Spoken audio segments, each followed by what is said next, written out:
Everybody in the whole world knows me. It's really weird. Listening to your podcast led me to being a little more active.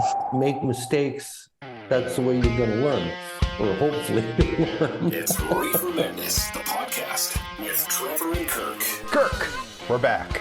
Hey, Trevor, how's it going? Good. You might notice my face is redder than usual. I was out fishing this afternoon, so this is some combination of wind/sunburn. But it was a gorgeous day out on Lake Dauphin. Yeah, it was a good time had by all. Did you catch any fish? We did. We were just saying that, this is a lovely spot and not much wind and it was beautiful out there. And, there may have been a beverage or two consumed, but, we'd be happy even if we didn't catch anything. And bam, we got, I think, about 3 oversized pickerel, meaning they're too big to legally keep, and lost a few. And unfortunately, I had this pre-planned, so I had to come back off the lake, and Pat and Alan are still out there, hopefully catching more. You could have always texted me, and I would have said, sunburn, my friend, sunburn.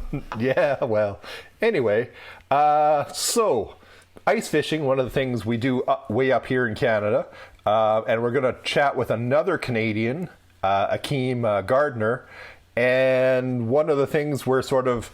We met him originally way down south in Florida, and he's going back and doing even some more presentations about stuff that Canurta is doing this time around. Right. Well, we first met him in episode 106 when you were down in CannMed 23. At that point, he was the CEO of a biotech company, Canurta. Yeah. And he talked about cannaflavins. Yes. And his nephew is a basketball player, which has become significant in the story. Well, I think his nephew is not quite, is still very young, but, Akeem is an enormous basketball fan and, has the, slightly high goals of getting his nephew to eventually be better than arguably the best basketball player on the planet. But, we'll chat about that a little bit. But yeah, last year, Akeem was talking about glioblastoma, which is a particularly nasty brain tumor, and how cannflavins might be helpful in treating that. And this year he's kind of he's going to do some presentations at CannMed about how there's more stuff that they think they can treat. And there's even a little bit of stuff at AI and other magic going on there. So yeah, it was nice to catch up to Akeem. Should we jump into that and talk a little more at the other end? We can, but I think the listeners should know that there's at least 2 businesses involved here, right? Canurta Naturals and the Canurta Therapeutics, right? So yeah, kind of a research arm and a let's make a product we can sell arm. Right, I think he mentions that. So yeah, okay, let's get into it. Akeem, welcome back. Thank you for having me. So since we talked last, you have been literally all over the world. I've seen places like Dubai and Europe. And where have you been and what have you been doing for the last number of months? Oh, the last number of months we've been busy hustling around, trying to get to know everyone and introduce everyone, literally, like you said, all around the world to Canurta. So we've been in the UAE, we've been in Saudi Arabia, we went to Switzerland for an event. Where else can I remember? I can't remember it all, but those are the highlights of the last couple of months. We've been to Bio a couple of times in the US. So just putting ourselves out there at all the major events in front of different communities of people who have a lot of questions about longevity, about research, about clinical trials, about aging, age-related diseases, inflammation, and people who may not have initially thought, oh, maybe plants like industrial hemp or cannabis might have the answers. So it's been a fun couple of months. Excellent. And you know what? That sort of segues nicely into the first thing I want to ask you about. So there are so many things in the cannabis plant, depending on who you talk to, hundreds, maybe thousands of different molecules in there. And last time we talked about what you were doing with potential treatments for glioblastoma. When you have a plant as diverse as cannabis, how do you decide what kind of research you want to do or where you want to focus? Oh, Well, we are very lucky to be advised by some of the world's smartest who have been studying this plant a very, very long time. People like Dr. Ethan Russo, who has been involved in clinical trials and numerous different publications, who has seen what each individual component might do. And let me not say each, but many different individual components might do, but also what they do in combination with each other. So with people like Dr. Russo on our team, with some of the modern day advancements in things like artificial intelligence, and then now with our ability to extract and produce some of these novel molecules like the cannflavins in purified form, we have a robust preclinical trial process that can start with anything from a recommendation, go to in silico screening, and then go into preclinical trials. And then once we know and once we see what the science and the data is telling us, then people like me get to make the decisions of, okay, we're going to put a lot of emphasis in this area or that area. So similar to the glioblastoma cancer theme that we did last year, we said we're going to focus on neurology because we know we have neuroprotective activity and inflammation. Cancer will continue as a program that we're still doing at the University of Guelph, but we know that we have much more evidence about how we can be neuroprotective in diseases that are involved with neuroinflammation, and then other inflammatory related diseases like the rheumatoid arthritises, and the dementia related diseases that come with aging. That's fascinating. And I really want to talk more on the neurodegenerative stuff, but because it's sexy and I've dabbled in it, I think everyone's dabbled in it along the way. Can you tell me a little bit more about what AI is doing to sort of help your decision process about where you're going and what molecules to look at? Well, it's we're using it in two phases as a company. One is for screening and for thinking about new flavonoid-like medicines, which is a whole process that we won't get into too much about right now. But the more important part is in regards to in silico screening and doing taking a precision medicine approach at drug development.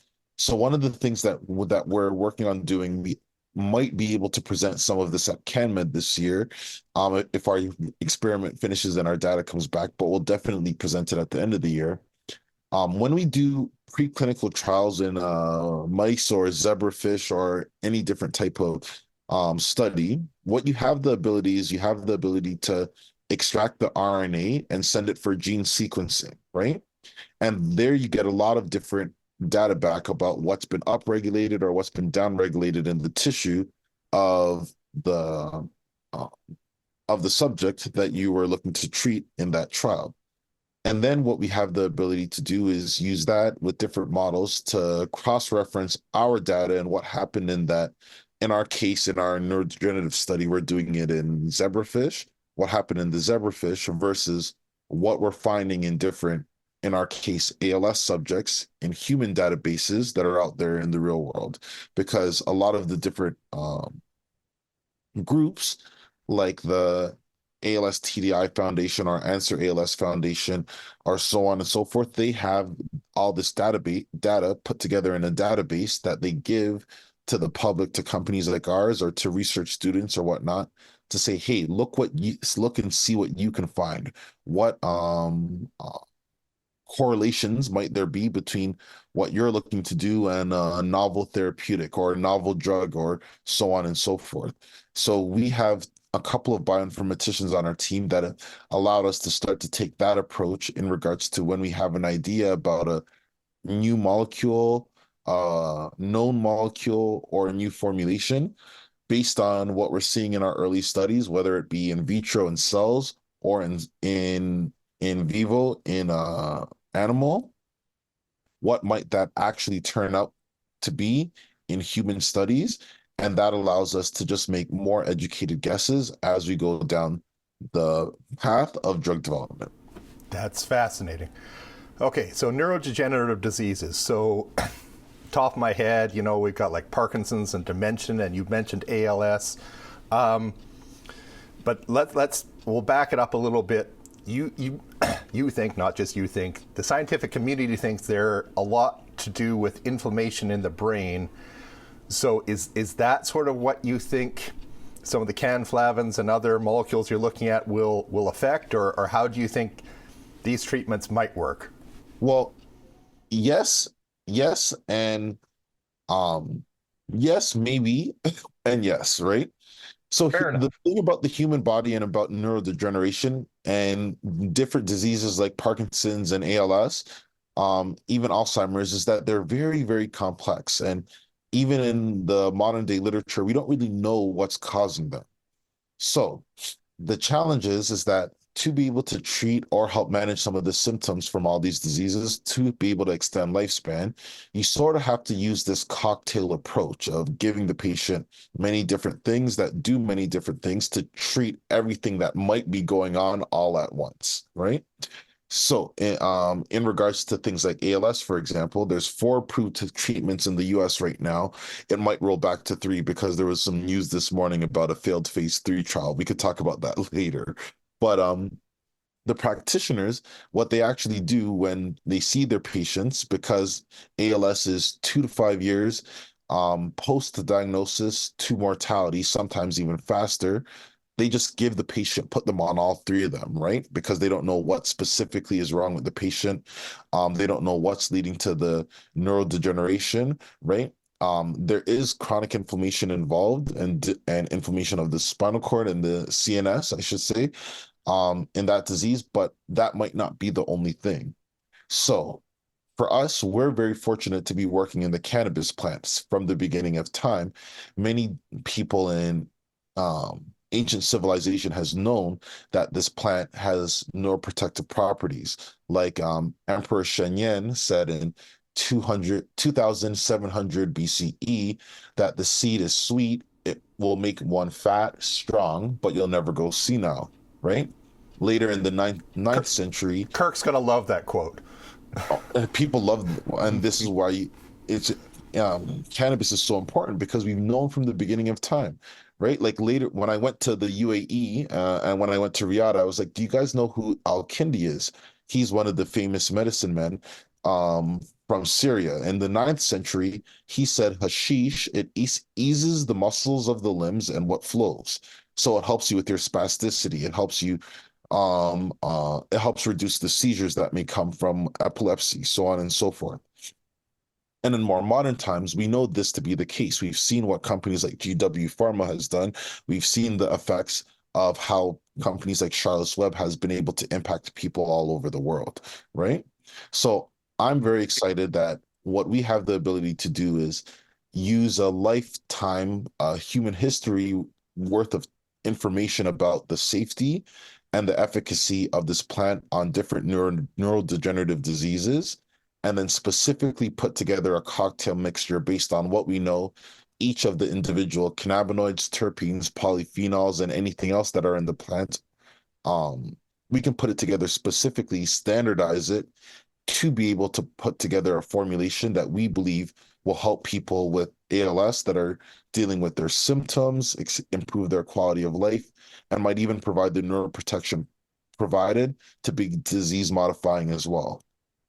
And what's exciting, again, about formulations like this, but also about the history, is that it's not only things like ALS, there's other neurodegenerative diseases like FTD, like Alzheimer's, TBI, so on and so forth, that this formulation should work in.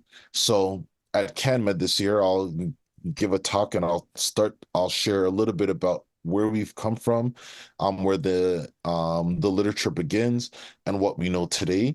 And then we'll continue to try to advance this as quickly as possible to human clinical trials sometime within the next 12 to 24 months, so that we can continue to follow this up with the right data required to bring this to different regulators, Health Canada, the FDA, the EMA, so on and so forth. And that's really interesting. Now, sort of a theme that's popped up over and over again. Okay, A, it's not surprising with Dr. Russo on the team that we're talking about like an entourage effect kind of thing. But B, from the pharmaceutical world, usually we're talking about one molecule, one indication. And that's not sort of how cannabis works, we think. We think, a bunch of molecules for one indication. But from people we've talked to, it sounds like it is difficult to get approval for a cocktail of molecules for one indication. We're not at that stage yet, but do you think if all your trials go through properly, you'll be able to get a patent or an approval or whatever for cocktail for one indication, or how do you think that's going to go? Oh, well, we're definitely betting the house on it, right? And we think it's possible. Again, as I said, I was in Switzerland for the International ALS-MND conference, and when I was talking to the practitioners and even in the presentations, they admitted they take a polypharmacological approach at treating the patients. They don't treat the patients with just one thing. They treat the patients with multiple things. They do the same thing in cancer because cancer is so complex and it can be terminal if you don't catch it on time and if you don't kill the tumor. So it's not just one thing that they use, is chemotherapy plus something else, is combination therapies.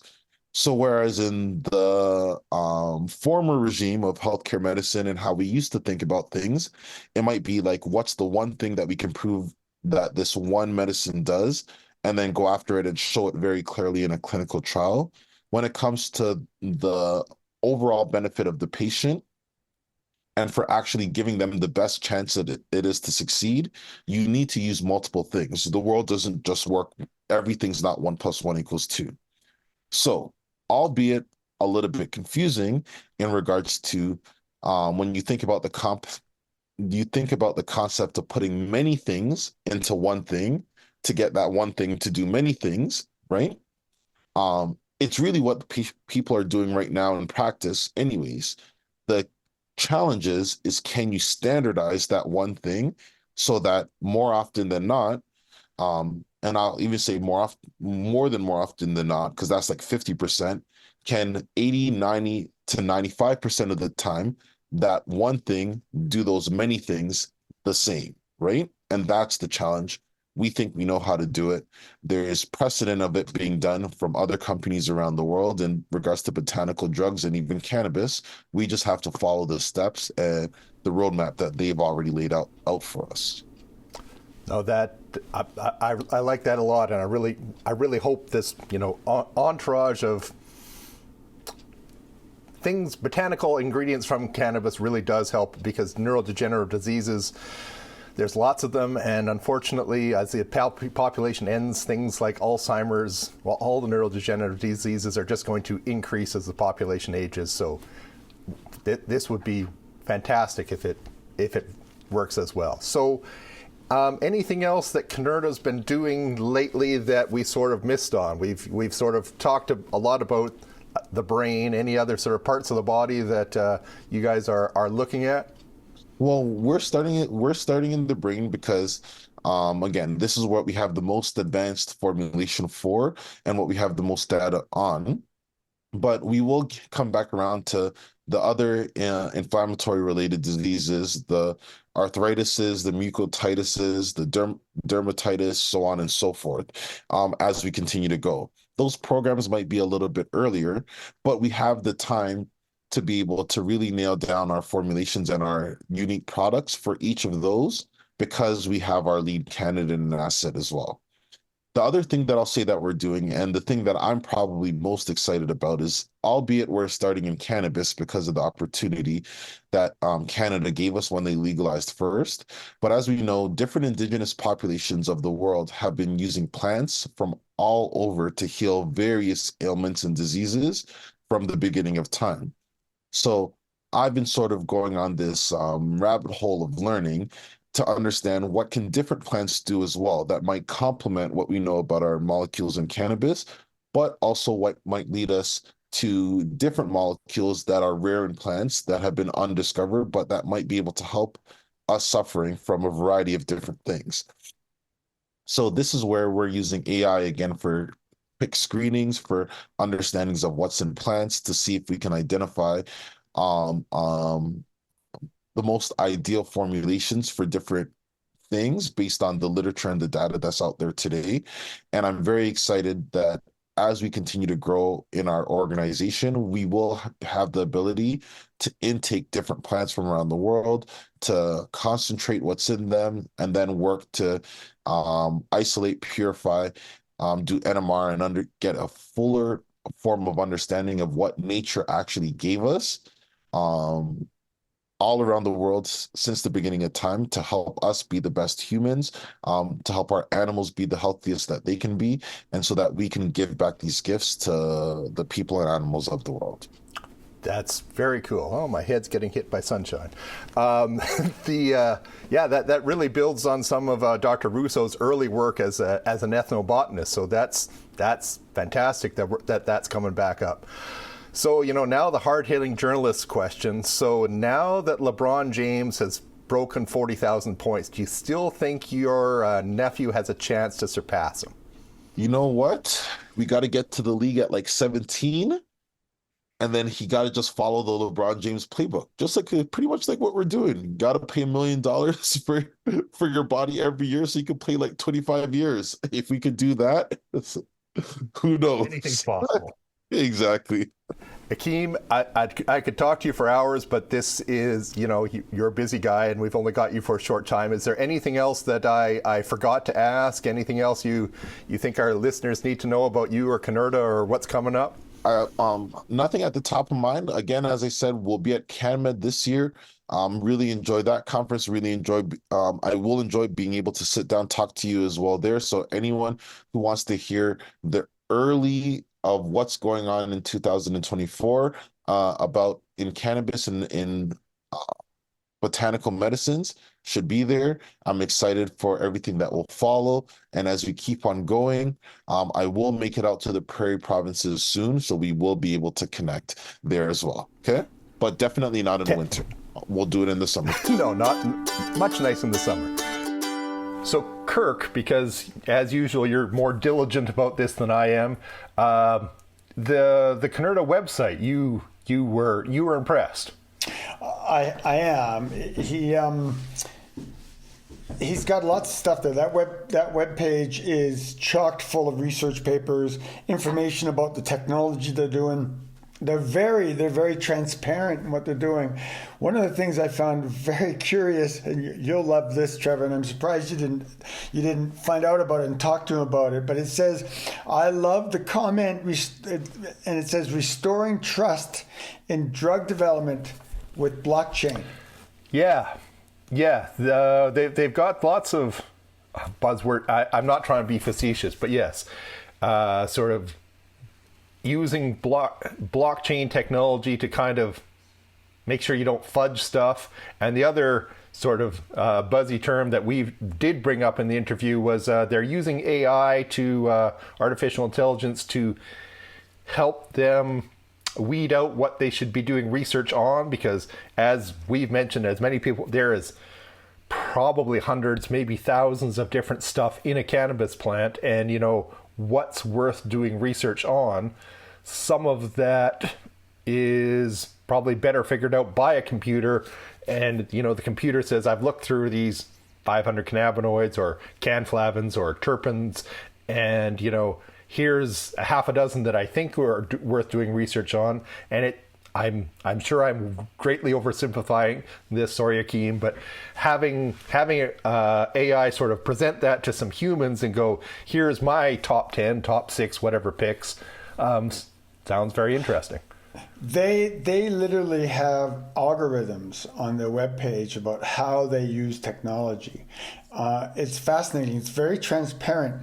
The blockchain, I don't want to skirt over that. My understanding of the blockchain is that this allows anybody to truly get into the research of this company, how this company does their research. So the ethics of the company, the step-by-step things the company does. Blockchain, there's no secrets within a blockchain, correct? Right. And again, you and I neither of us are blockchain experts, but that's supposed to, it's the open ledger thing, it's permanently written down in an electronic ledger. So, I can't go back and say fudge my results or change how I said I was going to do this experiment, or it's kind of permanently there that everybody can see what I did and what I'm going to do.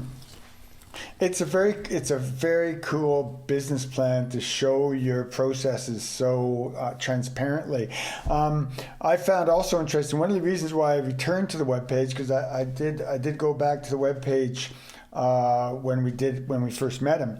But I wanted to go back this time because I wanted to know what their deliverables are. And that's why I mentioned it up front that there are two companies. They have their naturals company now. They're basically science-led wellness products. So they're launching their first natural health brands later in 2024. Essentially, what I see here is a company that is producing plant medicine supplements in a manner that is very transparent. And cannabis is, I'm assuming cannabis is a big part of what they're doing, but they go on about other biologicals they're using as well. So they're a diverse company, Trevor. It was a good interview. It was, and I'll throw one that I'm surprised you didn't jump all over, being our history nerd amongst the two of us. I really liked, I think it was the Chinese emperor quote. I'm gonna butcher it, but the equivalent of you'll get fat and strong, but you won't lose your mind. I really thought, that should be a T-shirt. Kirk will love this one. Yeah. The whole thing about not going senile, but yet, ironically, one of the often experienced effects of cannabis is your short-term memory seems to take a snooze. So good to know. But you and I both know forgetting where you put your keys is just normal. Forgetting how to drive a car is dementia. So they are different things. Well, that's very true. And they do say that every time you have a memory, you reformat a path in your brain for that memory. So you never store the same memories in the same place. That's why I can never find my keys, you see, because it's never stored. You see, it's never stored in the memory in the same place. Just saying. Well, see all the things we learned on this podcast.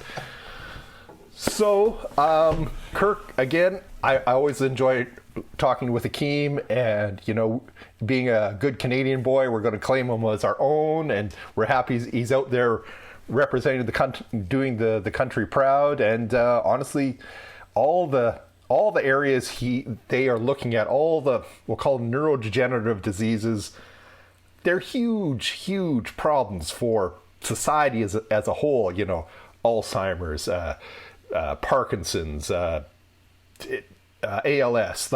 We don't have good treatments, or we need better for all of those. So this is some lofty goals they're shooting at. Yeah.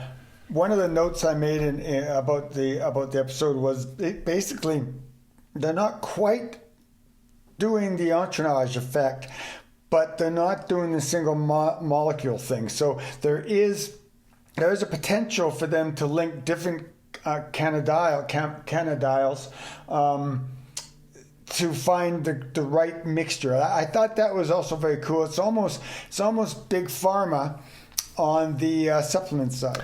Yeah, and they do skate that entourage effect line, where if you have the person, as we've talked to lots of practitioners who they want to use the whole plant to treat disease X, which makes a lot of sense and works well, and then there's big pharma that, to get license and money, wants to take out this molecule and throw it at that indication. Probably who knows, but as with many of these things, the magic answer is probably somewhere down the middle, right? Yeah, it's a good story. It's good to see that it's a Canadian business, and good on you. Good episode. You'll see him when you go down there, I guess, when you get down to CannMed 24. Yeah, by the time this goes, I will, Akeem will officially be a speaker, and I'm going to be on one of the business panels, capital markets panels. So yeah, it looks like I'm going back to Florida at least one more time. Take a hat this time, right? You've noticed the bald head, have you?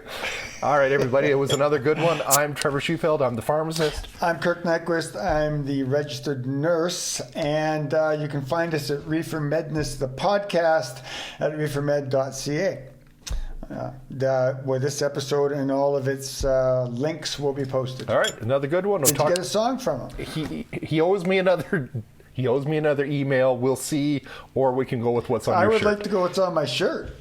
I had Dead Bob come visit me a few weeks back. They were doing a tour across the Prairie provinces, and they came and hibernated at our house for an evening, and they went off to play in Winnipeg. And I will play a Dead Bob song. Okay. You've got me convinced. We're going to go with Dead Bob. Yeah, old high school friend of mine, Dead Bob. Okay. Sounds good. All right. Talk to everybody later.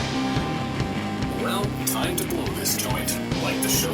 Let us know. We're Reefer Madness on Instagram and Facebook, at Reefer Madness on Twitter, or head over to the website at reefermed.ca to find out what we're all about and what's coming up next. Talk to you later.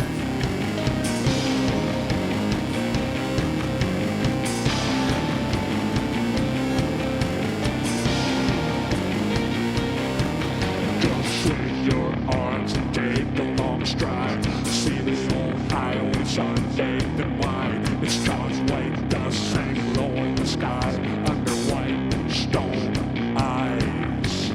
Only sound I hear is the sound of our feet, neither marching forward nor retreat. Just a plodding joyful beat beneath white stone eyes. Eyes that see nothing. Set of blind stone eyes that see nothing, eyes that don't cry, eyes that see nothing, eyes that are blind stone eyes that see nothing, eyes that don't cry. Silence, no talking. Leave that to the birds. Leave that to the beasts. There are no problems to solve, no progress to be made. Just a single file formation, bodies on parade, worn by a hot sun, above a gentle smile. Eyes that see nothing, eyes that are blind. Eyes that see nothing. Don't cry. Eyes that see nothing. Eyes that are blind. Eyes that see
that there are basically two businesses here, right? There is